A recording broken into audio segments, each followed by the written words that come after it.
Hi everyone, so one of the big updates coming in Season 11 is the elites and monster changes along with the new toughness system. And the intention here is that the monsters are faster, smarter, better, and so on. And they just kind of like catch up a little bit to what the players have been doing for the last 2 years with like a crazy power creep and so on. And we have seen this, for example, since the Vessel of Hatred expansion, that monsters are just not really threatening. Everyone just kind of goes like full damage in every slot, like Chaos Armors in Season 10, for example. Like people really completely threw out all of the defenses out of the window, basically. And it was still fine in most cases, with like maybe like a little bit of tweaking and rolling the right stats and so on. You could generally make a character very tanky very easily. And that is about to change, turns out. So you see me here right now, this is just like first day on the PTR. I was trying out a Stinger Spiritborn, one of the weaker builds on this class, but it is still just kind of like a pretty average showcase of what I would expect this build to look like on the live servers, and how this would like represent the Spiritborn as a whole, I would say. And just kind of going in without really trying to like really make adjustments to the build. It turns out, even at Pit 70, I can get absolutely deleted by one of these elites here. So it looks like they have achieved the goal of making the game harder and also like elites more impactful. Obviously, there's a lot of like new affixes. I think they said 25 new elite affixes. There's a lot of stuff here that you can see right now. There's like Frenzied and Berserker, and the obelisks look different and so on. So there's a lot of stuff going on here that I don't really have a clue about what it even does. I have like a vague idea right now. But we obviously have to like also like learn all these new affixes and what they do and so on, which, previously we have seen everything for the last 2 years over and over again. So it's obviously easier to play around that. But yeah, you can see my health bar kind of going roller coaster here. And I just cannot take down this one elite here, for example. So just I wanted to showcase this scenario here a little bit to give a bit of an idea of, what actually has shifted. Obviously, you can make your characters tanky enough to survive these elites and go to pit 100 or whatever, but it definitely has become a bit more of a conscious consideration of like what defenses are you actually putting into your build, and I think generally you want to have more than before. So in this example here, my character had around 100,000 toughness, which, okay, I mean, Spiritborn, it's very hard to get a lot of toughness, for example. They don't really have a lot of damage reduction effects, and it definitely seems like this is just like too low of a value, for example. We'll have to kind of like calibrate, okay, what is actually a good number? So I did try to like go for a lot of armor and then combine this with a bunch of res, as you can see here, for example. So these numbers now look very different from the live server because the like armor cap with 1k armor, that is gone. You now get more armor, more damage reduction, you get more res, more damage reduction. There's no caps here. So you effectively just kind of like scale up live, armor, res, and then there's maybe like the odd somewhat extra stat or something that could help you a little bit. And that's about it. And the rest just comes from your like skill choices, your paragon choices, because there's also like extra life and defenses and so on.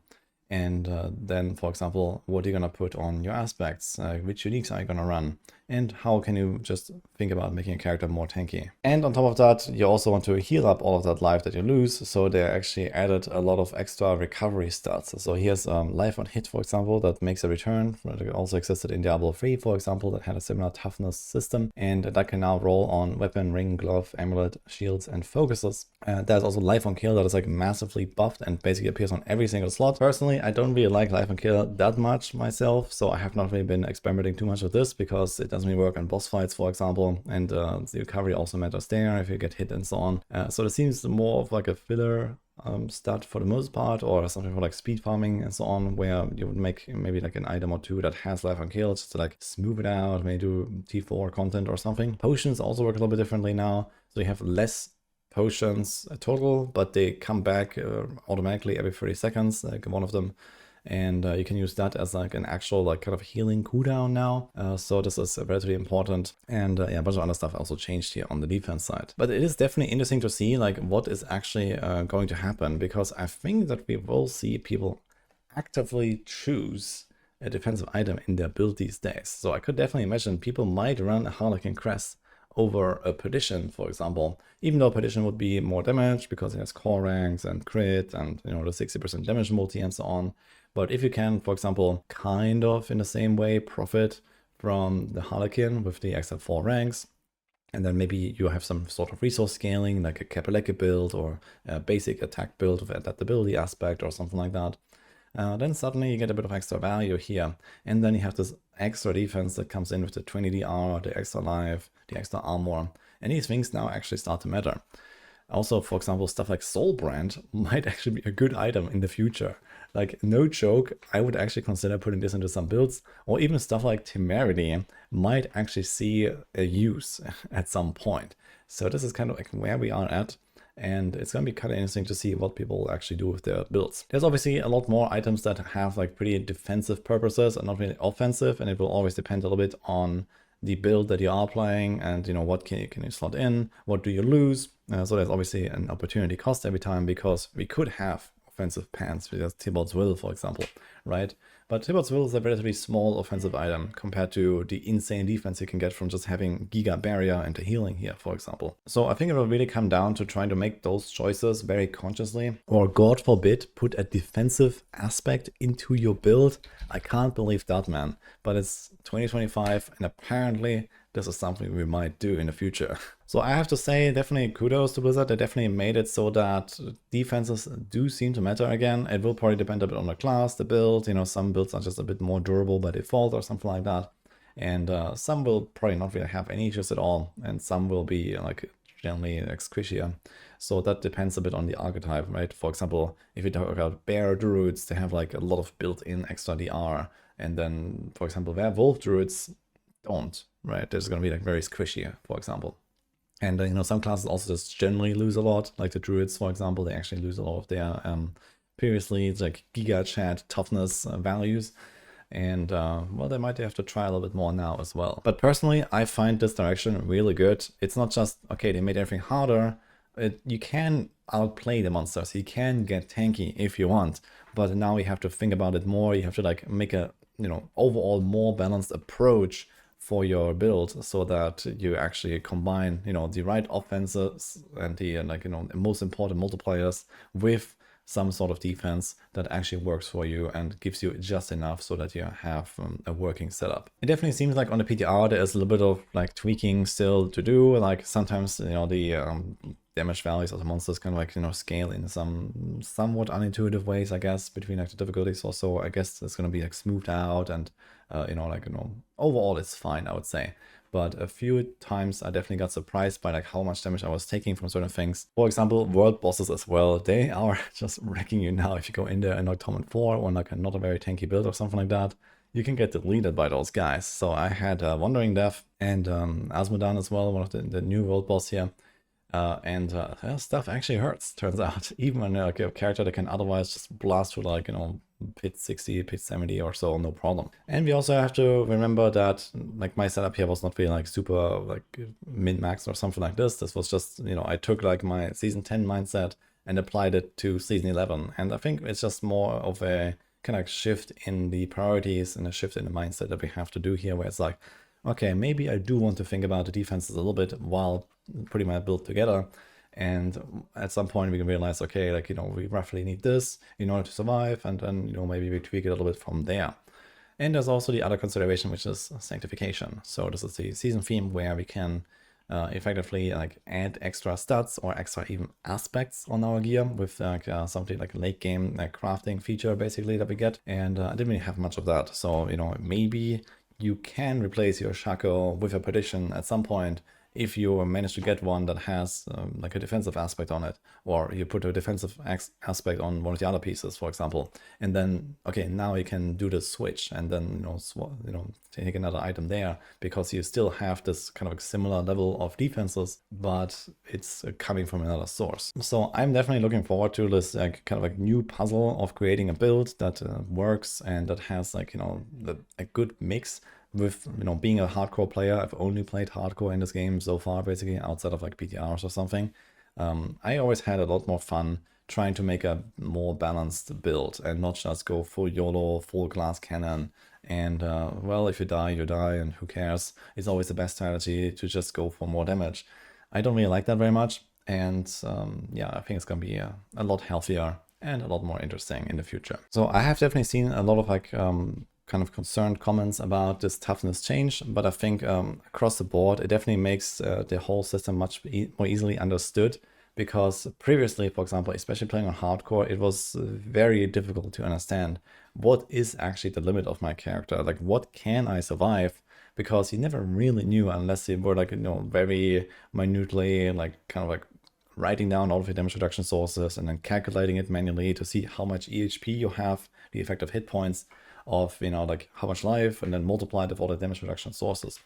And now you just see this value and you understand, okay, this is like the maximum hit I can take. It actually shows not exactly EHP, it shows the maximum hit taken. So for example, dodge is not factored into this. Normally, for example, if I had 50% dodge, then this toughness value should be twice as high, but it actually doesn't calculate into it, which I guess is kind of nice. It also wouldn't hurt to just kind of display both, like the EHP, including stuff like dodge, for example, and then the maximum hit that he can survive. But this is probably a more important value here, the maximum hit, so that we know, okay, like a Torment 4 Wandering Death Beam does 100,000 shadow damage per second or something like that. And if I have that number here, then I know, okay, I can survive it now, right? And previously this was just impossible to know. We kind of could understand how much life and how much like defenses you have if you like, have a bit of a benchmark, but this was just not really it, I think. So I'm very happy to see this toughness change. And I think especially once a little bit of time passes and we've played through the game a little bit with this new system, we're gonna have a bit of like a benchmark, okay, what do we need at certain steps of progression? So just as an example, I leveled a Barbarian lately on the PTR and I did all of the capstone dungeons, and I just kind of like wrote down like what is a somewhat comfortable toughness value here. And well, effectively after like playing a few more builds or so, we will understand relatively well, like, okay, what is the benchmark here? What are you actually looking for? And then you will know, okay, with like, 100k, we can do Torment 4 pretty easily. And then with 200k, we can like push the pit pretty easily. And with like 300k, I can survive the Harbinger jump on Torment 4 or something like that, right? So this is kind of like, I guess, where we are heading. And well, now with like this new simplified toughness system, I think this is going to be way easier. There could definitely be like some tweaks here, as I mentioned, with EHP, or I would also like to see, for example, maximum life still displayed here as a stat. This also looks like oddly like empty and like, not really good, to be honest, like with how they have only those two stats displayed. So at the very least, maximum life is actually a important enough value to just display on its own, I think. That still has a bit of value because, for example, we like roll our gear, or we like masterwork our gear, get the greater affixes or something, and like just kind of doing some napkin math on how much maximum life do I have, how much extra toughness can I expect from that, is definitely useful, I think. Some stuff is also still a little bit out of whack because, for example, they changed all of these like paragon nodes a little bit. So previously, right, like these resistance nodes, they're now percent total resistance, and like all kinds of like damage reduction nodes have changed to something like armor. And you see here, like also this this node just has like one stat only, so this is just missing something. I've seen similar examples on other classes, so this has to be fixed at some point. I have seen similar examples on other classes, so this has to be fixed at some point. And I guess I have like a bit of like tweaking to do here. Right here, right now is not working because it's like 15 extra all res just doesn't apply to anything because you have these new res values and so on. But overall, I think I'm a fan of this system. It also just makes it so that everything makes a lot more sense, I think, with, for example, the difference between classes and builds. Like previously, for example, the Sorks were like the absolute Giga Chats, completely unkillable and so on. And the Barbs were actually like one of the squishier classes out there, because of, just like how the different like damage reduction effects scaled across the different classes, and like what they had in the paragons and the skill tree and so on. So obviously it would make more sense for a Barbarian to be like the tanky guy, and a Sork to be like more the squishy kind, where like maybe you use your ice armor and your flame shield to like survive, for example, right? And I think with the new toughness system, this is also like way easier to like understand, to balance, and to kind of like smooth it out across the board to where it should be realistically. So the takeaway here is the defenses matter, and I'm very excited to see like how we will make our builds in the future, for example. Let me know what you think, and if you want to see more of my content, I have a lot of stuff coming for Season 11, for the PTR, and so on. I have a lot of stuff already released, so go check it out if you like. Like, subscribe for this, and I'll see you guys next time.